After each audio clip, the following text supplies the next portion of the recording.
ஓம் ஸ்ரீராம் ஜெயராம் ஜெய் ஜெயராம். கீரை முளகூட்டல் பண்ணுறதுக்கு என்னெல்லாம் வேணுங்கிறது ஃபஸ்ட்டு சொல்லிவிடுறேன்.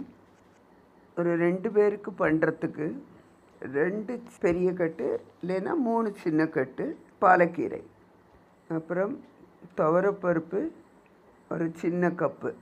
இப்போ நம்ம சாம்பார்லாம் தொட்டுக்கு யூஸ் பண்ணுற மாதிரி கட்டோரியை விட கொஞ்சம் பெருசாக இருந்தால் 1 கப்பு. தேங்காய், சின்ன தேங்காயாக இருந்தால் 1 முடி தேங்காய், அதாவது ஆஃப் தேங்காய்.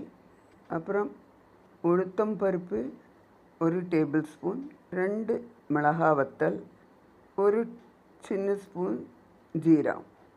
அதுக்கப்புறம் கடைசியில் பொரிச்சு கொட்டுறதுக்கு தேங்காய் எண்ணெய், உளுத்தம் பருப்பு, கடுகு. இனி அது எப்படி பண்ணலாம் பார்க்குறோம். கீரையை நல்லா அலம்பிட்டு பொடி பொடியாக நறுக்கி கொஞ்சம் தண்ணியில் மஞ்சப்பொடி உப்பு போட்டு வேக வச்சு விடுறது. துவரப்பருப்பை குக்கரில் வேக வச்சு விடலாம். அப்புறம் அந்த ஜீரகம், 1 டேபிள் ஸ்பூன் உளுத்தம் பருப்பும், 2 மிளகா வத்தல், கொஞ்சம் தேங்காய் எண்ணெயில் வறுத்துக்கணும். சேகப்பாக வறுத்துட்டு தேங்காய் துருவினது எல்லாத்தையுமா போட்டு அரைச்சி விடுறது. அப்புறம் அந்த கீரை கூட வேணும்னா மிக்சியில் ஜஸ்ட் ஒரு ரவுண்டு போடலாம்.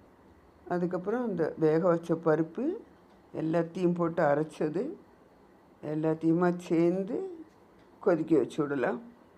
நல்லா கொதிச்சதுக்கப்புறம் அணைச்சி விட்டு கொஞ்சம் தேங்காய் எண்ணெயில் கடுகும் உளுத்தம் பருப்பும் பொரிச்சு கொட்டணும். ஹரி ஓம்.